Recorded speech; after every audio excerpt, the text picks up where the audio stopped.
Welcome to the Fiscal Physical Podcast. Join us each week as we sit down with the founder of Alchemy Wealth Management and author of Your Fiscal Physical, Ryan Nelson. Tune in to gain valuable insights and practical tips as we simplify complex financial concepts into digestible lessons. From budgeting to retirement planning, this podcast is your go-to resource for mastering financial literacy.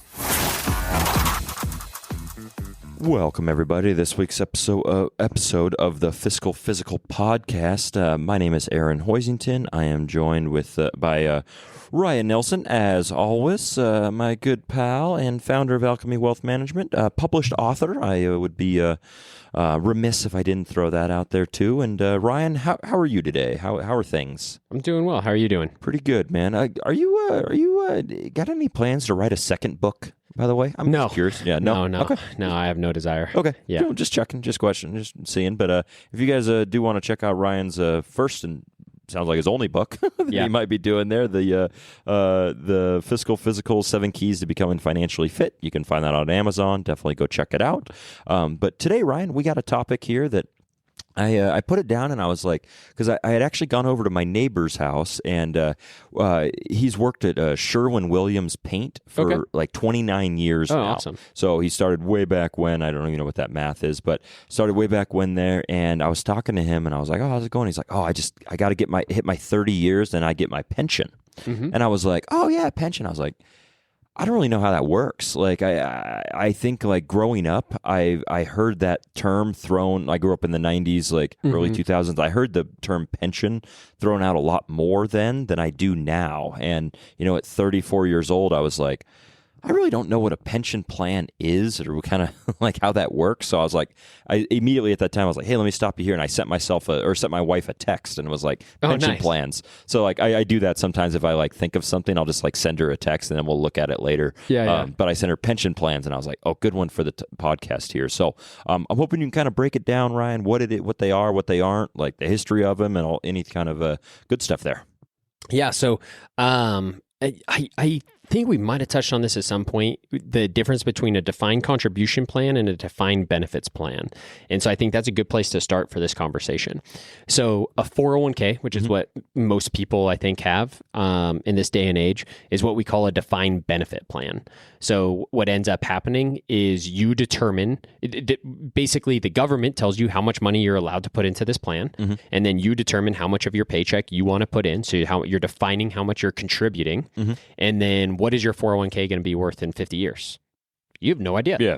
Right? Like, if depends on what you invest in, depends on how much you add, depends on a lot of things, but you have no idea about what the end benefit will be, right? But what you do is you define what your contributions are going to be, and then you'll pick your investments and stuff, and then the end benefit is sort of unknown. We can approximate what it might be, but the benefit itself is unknown. So that's a defined contribution plan. Again, 401ks are the most common example of a defined contribution plan. Okay. Now, there's another type of plan. It's called a defined benefits plan. So this is the opposite. This is a pension is an example of a defined benefits plan, where now the benefit is being defined. So some of the most common pensions out there now are teachers, or some of the most common roles, I should say, that have a pension are teachers. So like my mom was a teacher, and the way that her pension is set up is, you know, I don't remember exactly, but it's like, you know, you're going to get whatever, 75% of your highest 3 years, right? So if you had a pension that was structured that way, and let's make our math really easy. So let's pretend that you earned $100,000 your last 3 years at work. Well, if you get 75% of that, you're going to receive $75,000 a year every year for the rest of your life. So you can see how the benefit is the thing that's being described. So they're telling you, hey, if you work for, say, 30 years, we're going to give you 75% of your highest 3 years every year for the rest of your life. So you can see how they're approaching it from a different end. 401ks are approaching it from how much are you putting in. Right. Gotcha. Defined benefits plans are approaching it from this is what your benefit's going to be. Okay. Right. That's a good breakdown. Again, a pension is an example of a defined benefits plan. And so, you know, they are not as prevalent anymore. So defined benefits plans used to be very prevalent. Now they're pretty uncommon. And these 401ks or defined contribution plans have sort of like taken over, right? And so I would say these defined benefits plans or these pensions were a lot more popular in like the 1960s, 70s, 80s, and especially popular in government roles, union roles, large corporate jobs. And I'd say that's still sort of, so like the government and union work, if you're going to find a pension in this day and age, it's probably going to be like a government, a state employee, a city employee, something like that, or a union. Right. Unions often still have pensions. So in this day and age, it's typically going to be like government workers and unions still have some pensions every now and then. But most like large corporations have sort of transitioned from pensions over to 401ks. Is there a reason behind that? Like I watched I did watch a brief YouTube video before this one, and it kind of talked about the history of pensions and like how they, like when they were transitioning to the 401k, it was like, hey, you have control over your money, is like how it was kind of rolled out. But like, what would be the like? I don't know why they would. What would be? I don't know if you know anything about that. Well, it is so it moves the like onus of responsibility almost from the employer over to the employee. Yeah. So if Alchemy Wealth created a pension and I start promising all these benefits, I've got to be putting enough money in this to fund these benefits, right? And what happens if the market does terribly for a period of time? And so I'm having to like put more money in to make sure I'm funding this. I promised 75% of somebody's paycheck when they retire, but I was counting on getting a certain amount of return in the market to be able to afford that. Now I'm not getting that return, right? Like the onus of responsibility sort of falls on the employer, whereas in a 401k, you're determining how much you put in. The market's going to determine what your returns are. You don't even know what your benefit's going to be, right? So again, it moves that sort of onus of responsibility from the employer over to the employee. Okay. So you can see why businesses might want to do that. It's kind of lower risk for the business. But also, it's not necessarily a negative thing for the employee either. Now you have more control. Right. So like, I always kind of think about this, like if I had the opportunity to either have a pension or a 401k, I kind of like the idea of having the 401k because now I can invest that in alignment with my own personal risk tolerance and my own personal goals, right? As opposed to it being invested in this big lump sum of money that is like probably more conservatively invested than I personally care for, but they're kind of investing on our behalf. So they're sort of need to be responsible, invest it more securely. So if you kind of think about that, it may make more sense for the business not to take that risk and pass it over to the employee. And if you're the employee, you might be saying, yeah, go ahead, give me that, like, give me that responsibility, but now it comes with, I get the control and all of that. So it can really be a win-win for both parties, I think, if you're managing your finances responsibly and you have the knowledge necessary to do so, right? Where a lot of people, unfortunately, don't have that knowledge. So then if they were just given the pension, they might be better off. But that paints a great picture, like as far as like, because in my mind, I'm like, oh, this sounds great. But I guess like if you have a pension, you're paying into this pension.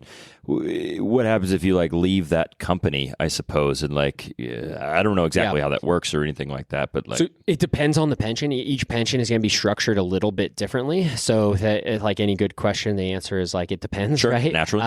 But oftentimes you might be able to get some sort of lump sum value that you could take with you. Okay. Or there's some vesting period.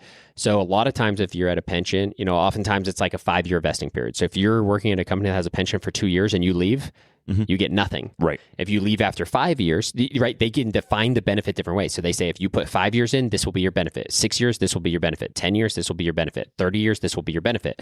So that example I said where we said, hey, maybe a teacher works 30 years and gets 75% of their benefit. Well, if they work 15 years, maybe they only get 37.5% of their highest 3. And if they work 5 years, maybe they only get 12 or 15% of their highest 3 years, right? So maybe you work for a company for 6 years, 6 years, you leave, you still maybe get, if you're vested, you still might get that pension, but you won't maybe say collect it again, depending on the plan documents, you might not collect it till say age 65. And it's just going to be a much smaller amount than somebody who put in 30 years at that same company. Gotcha. Okay. Yeah, that makes sense. I think sort of intuitive sense. But then again, some companies will give you some opportunity, like kind of buy you out of it. So if you've worked there for say 20 years and they say, hey, you're going to get X amount of money every month when you turn 65, or we'll give you this lump sum of, $250,000 or something, right? So oftentimes they'll give you some opportunity to buy out and sort of take this lump sum with you. Cool. Awesome. Yeah. That's great information there for sure. Yeah. Yeah, absolutely. So I think we hit on most of the sort of key differences between these 401ks and pensions. And, again, are pensions still around? Yes, but they are more rare. And I think sort of some, as a key takeaway, these pensions are less common. They can be a powerful retirement asset. If managed, they're not necessarily good or bad like most things in this world. They can be incredible. But the fact that somebody doesn't have a pension doesn't need to be a negative thing. The fact that you have a defined contribution plan, so a 401k, instead of the pension, if you manage it wisely, you can put yourself in just as good of a position, right? So, it's really just about taking advantage of the tools that are available to you. If you have a pension, great. Make sure you're doing some preemptive planning to make sure that it has different effects on your long-term retirement. So when you transition into retirement, for people who don't have pensions, oftentimes you go from earning money to not earning money. Right, yeah. So your income drops, right? So you might be in a different tax bracket, which allows us to do some unique planning opportunities for a period of time there, which somebody with a pension, if they transition into retirement and immediately start taking this pension income, maybe they lose those unique planning opportunities. And so they might need to have a little more foresight so that they don't position themselves to need those opportunities, if that makes sense. Yeah. I'd say both are great solutions. Yeah, no, I think that really hammers home the point to consult with your financial professionals. When you get, if you have one of these plans, even you have 401k, whatever it might be. I think it's good to set yourself up for the most success later in life, or how to utilize these different tools that might be available to you through your employer. So I think ask your employer questions, ask your financial advisor questions, your CPL, this different individuals. So make sure you're as financially literate as possible when it comes around those plans for sure. So awesome, Ryan. We'll go ahead and take a pause here. I appreciate the insight there, and we'll be back on the other side of this. Everybody hang tight. And now, to put the personal in personal finance. Welcome back, everybody, to this side of the Fiscal Physical Podcast. I'm still Aaron, and I'm still here with Ryan Nelson. And Ryan, we're going to ask a question here. You ready? You ready for this one? Let's do it. All right, cool. So I was thinking of questions here, and I was this one came up. It said, would you rather have free groceries for life or never pay for gas again? Yeah, both attractive for sure. So I'm curious what you think. Yeah, I would go with the free groceries though for sure. I think every day for the rest of my life I'm going to have to eat. All right, I want to eat every day for the rest of my life. That being said, I can imagine a world in which we transition more to electric vehicles, or I could see a world in which gas starts maybe becoming less valuable to me, whereas food, I just need to survive. Yeah. I could ride a bike if things got tough, right? But I need that food. So yeah, I'm going free groceries. What about you? Yeah, no, I'm definitely a big food guy. I'm like, hey, if I could have free groceries for life, I'd just be happy as a clam there for sure. But I do think that every time I do go and fill up my car with gas, I'm like, that'd be nice not to pay for that, kind of thing. So I think it depends on what an individual does. Myself, at this time of recording the podcast, I work from home, so I don't really commute very often overall. So, getting free gas, it's like, well, okay, I fill up my car once or twice a month, maybe. So it really wouldn't be that big of a benefit. But I do think for some individuals who commute a lot or something like that, who are going through gas, maybe don't have the most fuel efficient vehicle, I think this could be a good one there. But man, I was literally thinking this. I was like, how great would it be to have free groceries, all your groceries taken care of? Oh yeah. Obviously there'd be stipulations, I would assume, because in my mind I'm like, cool. I'm gonna order a Pizookie ingredients for my groceries and go from there. But challenge the listeners out there. What would you prefer? Would you prefer if you're listening to this, maybe you're commuting as we speak, and you think gas might be the way to go? But let us know. Let us know for sure. We'd love to hear it. And also any financial topics you guys want to hear, please let us know. Send us a text. Email us at podcast@alchemywealth.com. Whatever works best for you. And we hope to get those questions rolling in. And Ryan, with that, I'll turn it over to you to play us out. As always, stay the course. Thank you for joining us for the Fiscal Physical Podcast. Until next time, happy listening, and as always, stay the course.